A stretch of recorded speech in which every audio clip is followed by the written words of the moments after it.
The plague, the bubonic plague, the great mortality, the pestilence, the thing that killed over 25 million people in the 1300s, the thing that came back for 150 years, the thing that reduced the population of Europe by 50%. As I sit here, early April of 2020, I am quarantined, technically, because there is a coronavirus, and I am barely leaving my home for fear that we may contract this disease that is not actually near as deadly as the bubonic plague. But in this moment, I have an inkling, a small inkling of what they may have been going through in Europe. Now we know the Black Death, if you will, originated in China and made its way across trade routes to Europe. But what's interesting is that it didn't affect the rest of the world as much as it affected Europe. And some attribute that to the various religious beliefs and cultural beliefs that they are simply a cleaner people. And there is truth to that, both in Islamic and Chinese traditions. But there's more to it. A climatic event called the Little Ice Age and the Great Famine of 1315 to 1317. You see, Europe was at a demographic threshold, right? Essentially, in the year 1000, there was an agricultural revolution. People began using crop rotations and plows. What we've come to find is that event actually was at the same time as the medieval warm period, where the temperature was unusually high, a couple degrees.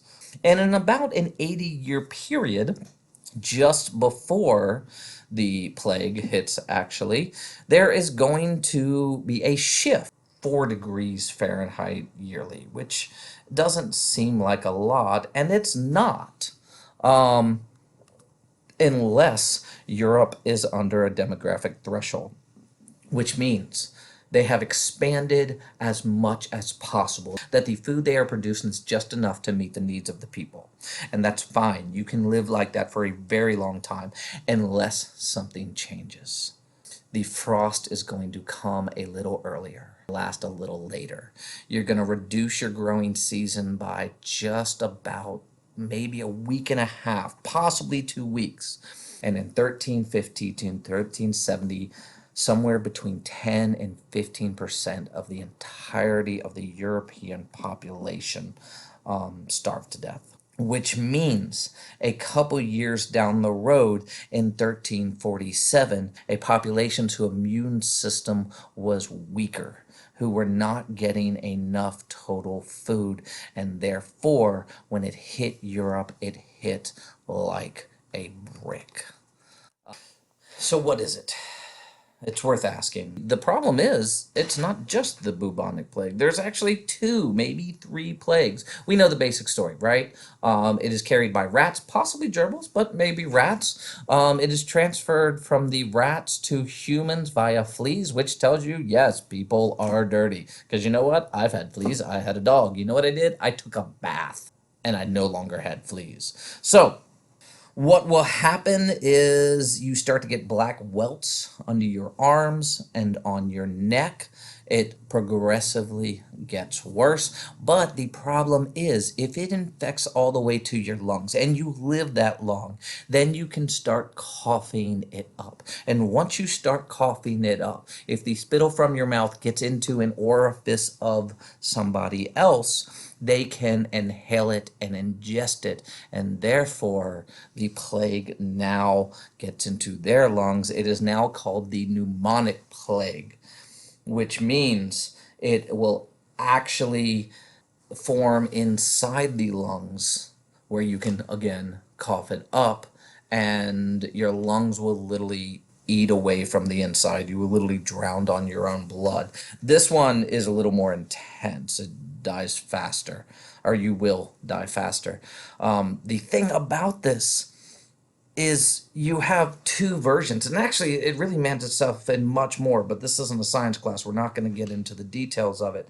So people aren't just seeing one type of sickness, they're seeing multiple types of sickness all happening at the same time. It's really the same, but they don't know that. They don't know where it's coming from. They don't understand viral and bacterial infections. And the fact that the death came quickly means they didn't understand what to do. Massive amounts of populations will decrease. The average death rate in rural areas was about 30%. In cities, it could be as high as 60%. There were entire areas where 60 to 70% of the population was wiped out. Entire cities were emptied. There is a street right here in Edinburgh where you're walking down the street. It is not all that far from Edinburgh Castle, and you're walking down and you come to literally a wall that goes across the street. And it doesn't make sense. It's normal houses, and you're walking and there's a wall. This is still left from the late medieval age, when the plague, when it hit the city, people didn't know what to do. They didn't have a treatment. They didn't know how to stop the spread.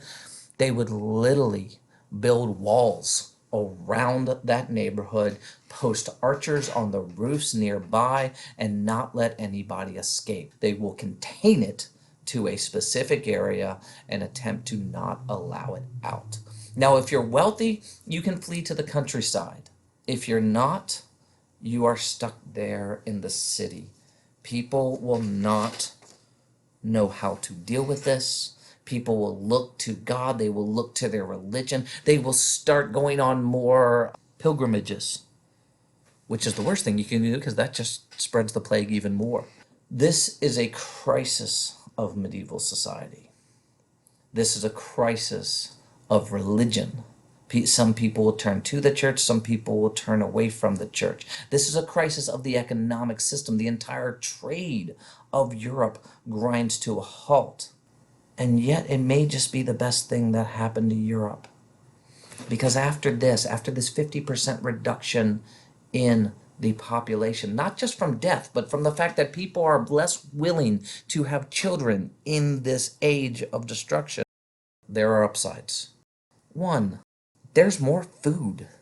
People are going to start living healthier. People are going to be more productive because there is now plenty of food to go around.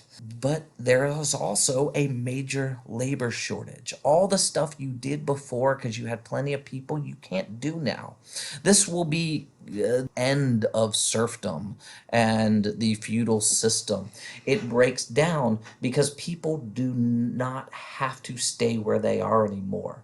Landowners are offering so much more money or better benefits in terms of how much food that you grow that you get to keep, that people are actually traveling to get to new places. We're going to see inventiveness. Simply put, you don't have as many people to go to war, so what do? You invent better war implements, guns, cannons, time and energy saving devices. If you do not have thousands of monks in rooms copying books anymore, there's a demand to produce books in a different way, hence the arrival of the printing press and movable type.